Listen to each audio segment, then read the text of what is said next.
Nā e te iwi kua tino raru ngā marae o Whanganui me Manawatu i te waipuke o ngā rā tata nei, ka i te whakapaukaha ngā uri o te marae o Pūtiki i tēnei wā ki te ope i te pōharu, engari kino atu te pānga o te waipuke ki te marae o te rangi Mārie. I peka atu mātou ki te taone o rangi o tū ki te marae o te rangi Mārie i te rānei, e rua te kau mā rima kiromita tōna tawhiti i te papai oia. Nā, kaya Irena Smith tā tātou pūrongo e whai ake nei. He mārama te kite i te kaha patua o te rangi Mārie marae i te waipuke. Ko Polly Horsfall tētahi o ngā uri tuatahi ki te kite i ngā tukitukinga. So it actually happened so fast that we couldn't kind of get rid of it. I mean, there's probably a few mattresses that need to be tossed out now and because of, so quick last time we got them all out. Rua mita te teitei o te wai i uru atu ki te whare me ngā wharepaku, ko te pauri e whātau ki muri, ka whakahautia te wharekai, whārau mano tāra te utu.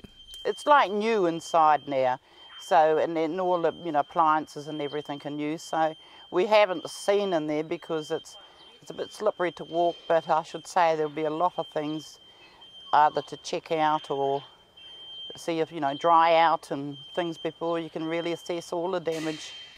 E hara hoki tēnei te wā tuatahi kua waipuke hia te marae, i pēnei anō i te tau 2004, hiwe he kino ake i tēnei wā. We're just down the road, we're lucky to stay, and this is the first time we've been back into the homestead this morning because the water was down enough and we came along the stop banks at the back of the house, able to walk down and the water had disappeared, but just very slippery around the place.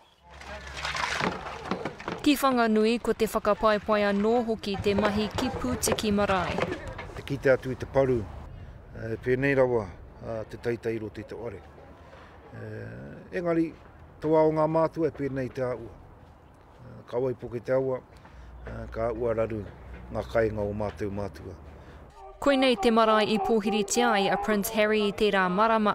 He hononga tō te marae ki te whānau a te kāhui ariki o Ingarangi. He marae whakakotahi anō i ngā tāngata o Whanganui. Koera tā mātou e tangi e au ene.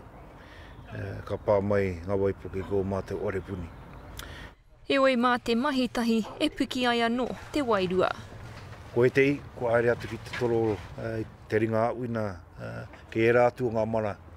Kua mutu tamai ki reira ko ara mai ki konei ki te tautoko.